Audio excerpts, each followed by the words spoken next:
പ്രിയപ്പെട്ടവരെ, ഞാൻ ലിതീഷ് മൈത്ര. എന്താണ് മാത എന്ന വാക്കിൻ്റെ അർത്ഥം? അല്ലെങ്കിൽ മലയാളത്തിലൊക്കെ നമ്മൾ അക്ഷരങ്ങൾ എഴുതാറുണ്ട്. സ്വരാക്ഷരങ്ങളിലായിട്ട് അവസാനം അം ആ എന്നതുകൊണ്ട് നിർത്താറുണ്ട്. ഇത് എന്തിനാണ് എന്ന് നമുക്കൊന്ന് നോക്കിയാലോ. അം എന്ന് അവസാനിക്കുന്ന ഇടത്ത് നിന്ന് തുടങ്ങുന്ന പ്രകൃതിയുടെ പ്രതിഭാസം, അതായത് എവിടെ അവസാനിക്കുമോ അവിടെ നിന്നും തൊട്ട് തുടങ്ങുന്ന ആ തുടക്കത്തെ ആണ് അമ്മ എന്ന് പറയുന്നത്. അതായത് ഒന്നിനും ഒരു അവസാനമില്ല, അതിങ്ങനെ തുടർന്നുകൊണ്ടേയിരിക്കും. ഇതിനെയാണ് അമ്മ എന്ന ഭാവത്തിൽ നമ്മൾ കാണുന്നത്.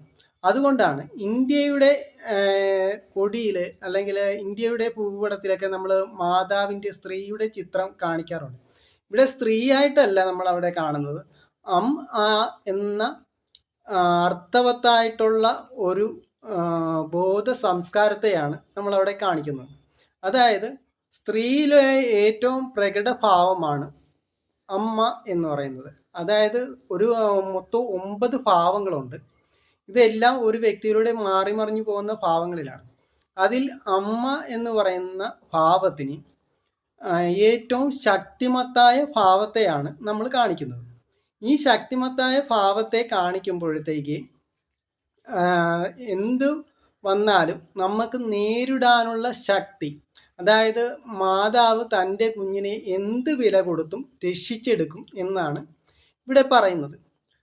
ഏതൊരു ആപത്തിൽപ്പെട്ടാലും നമ്മൾ മൃഗങ്ങളിലും പക്ഷികളിലും അല്ലെങ്കിൽ വേറെ ഏത് കാര്യങ്ങളിലും ഇടപെട്ട് നോക്കിക്കഴിഞ്ഞാൽ അറിയാം, അതിൻ്റെ മാതാവിന് അതിൻ്റെ കുഞ്ഞിനോട് അത്രയേറെ വികാരഭരിതമായ ഒരു ആകർഷണ ശക്തിയും അതിനെ രക്ഷിക്കാനുള്ള ത്വരയും ഉണ്ടാകും. എന്ത് വില കൊടുത്തും ആ കൊച്ചിനെ അതിൽ നിന്നും രക്ഷിച്ചെടുക്കും. ഇതാണ് അം ആ എന്ന അവസാനത്തെ, അതായത് അവസാനിക്കുന്ന ഇടത്തു നിന്നും നമുക്കൊരു തുടക്കം ഉണ്ടാകാനാണ് ഈ അമ്മ എന്ന ഭാവത്തെ നമ്മൾ ആരാധിക്കുന്നത്.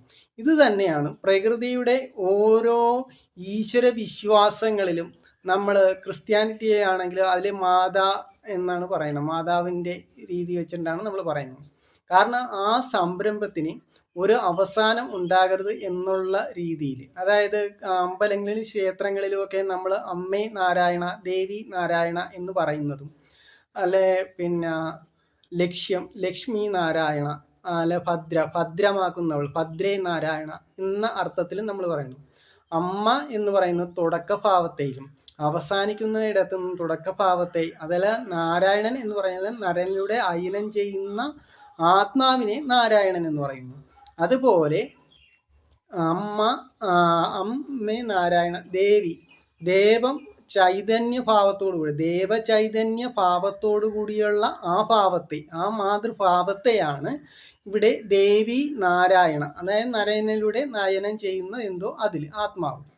അതുപോലെ അമ്മേ നാരായണ, ദേവി ലക്ഷ്മി നാരായണ, ലക്ഷ്യമാകണം നമ്മുടെ ആത്മാവിൻ്റെ ദിനചര്യ അല്ലെങ്കിൽ മാർഗം എന്ന് പറയുന്നത്. ലക്ഷ്യത്തെ സാധൂകരിക്കലാണ് ഇവിടെ. അതുകൊണ്ടാണ് ലക്ഷ്മിയെ നാരായണ എന്ന് പറയുന്നത്. അതുപോലെ ഭദ്ര, എല്ലാത്തിനെയും ഭദ്രമാക്കി സംരക്ഷിക്കുന്ന ഭാവം കൂടിയാണ് ഇവിടെ മാതാവ് എന്ന് പറയുന്നത്.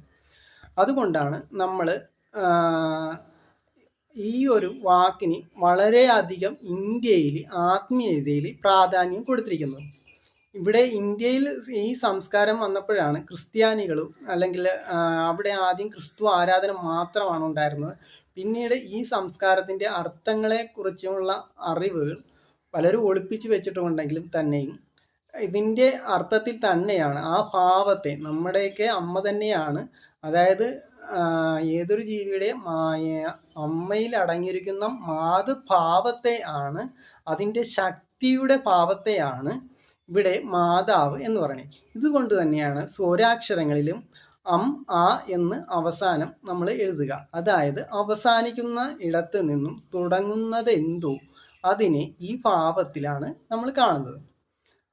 ഇത് ഒരു അർത്ഥം മാത്രമാണ്. ഇതിന് വീണ്ടും ഒരു അർത്ഥമുണ്ട്, അത് പിന്നീട് ഒരു വീഡിയോയിൽ നമുക്ക് സൂചിപ്പിക്കാവുന്നതാണ്. നന്ദി, നമസ്കാരം.